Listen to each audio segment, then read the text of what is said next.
there, thanks for tuning in. I'm Sally. One of the things that I do is I coach people on health and wellness and good nutritional habits and so forth, which by the way are very different from what most of the mainstream media and the food industry are telling you. That's a whole different story. We can talk about that at length. This is just a short intro to some videos that I actually shot previously in my Sticks and Bricks kitchen. But it's also recipes that I would make in my RV all the time anyway and do. So I thought rather than having to reshoot those videos, I'd kind of repurpose them here for you so that you can see what kinds of things you can do. The two primary instruments that I use when I'm cooking in my RV, I use my Instant Pot a lot and I use my air fryer a lot. I love both of those things and for a couple of reasons. Neither one of them heats up my RV kitchen, and summers are getting warmer pretty much no matter where you are, and heating up the kitchen on a warm summer day, just not my favorite thing to do. Now, I'm fortunate. I have a fair amount of solar and I've got lithium batteries, so I can live off grid pretty much continuously without any issues.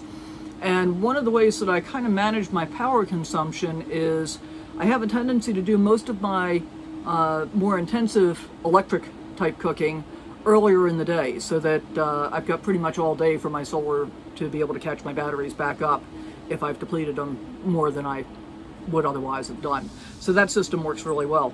Anyway, I hope you enjoy this video. Please do check it out. Let me know what you think in the comments down below. Okay gang, here's what's going to be cooking for dinner today. We're going to be making some cauliflower stir-fried rice. So what we got going on, there's the cauliflower rice already done up. I've chopped up some onions, some carrots, some celery, some broccoli. We've got a can of mushrooms we're going to add, a couple of eggs we're going to scramble up, and we're going to use a little coconut oil, and then we're going to season it with sesame oil and liquid aminos instead of soy sauce. So we're going to get started by scrambling the eggs first, and I'll show you what that looks like after it's done, because pretty much everybody knows how to scramble eggs. Stay tuned. Okay, so we've got our eggs nicely scrambled. I'm going to let those cool off and then I'll chop them up in much smaller pieces. And next we're going to get our onions going. And I'm actually going to dump the carrots in at the same time. I'm not going to put everything in at once because it'll get too crowded. But we're going to just let this saute for a little bit. And cook down. We want to get the vegetables tender, but not like super well cooked. We do want the onions to get kind of translucent though, as you can see, quite a few onions. So, be back with you in a few minutes. Okay, that's looking pretty good there. So I think we're ready for the broccoli and the celery now. And in it goes. So again, it'll be just a couple more minutes. And then we're ready to put in the cauliflower rice, add the seasonings, and we'll be good to go. I'll be back with you in a minute.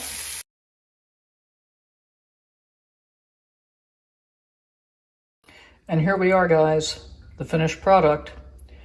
I just sprinkled my shrimp on top after I cooked them. Normally I'd mix them in, but I thought this would be pretty as well.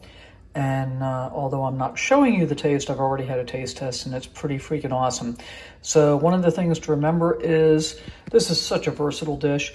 You can use any combination of vegetables that you want, whatever you happen to have in the refrigerator. Super easy to do, super quick, and really good for you. And if you don't have shrimp and you want to do meat, or you really don't need any kind of animal protein at all, really versatile. Hey, thanks for watching. Hope you enjoyed the video. Please give me a thumbs up, subscribe if you haven't already, and leave a comment down below of what you think. If you've tried the recipe, if you've got some ideas about how to make it different or better, that would be awesome. Look forward to seeing you next time.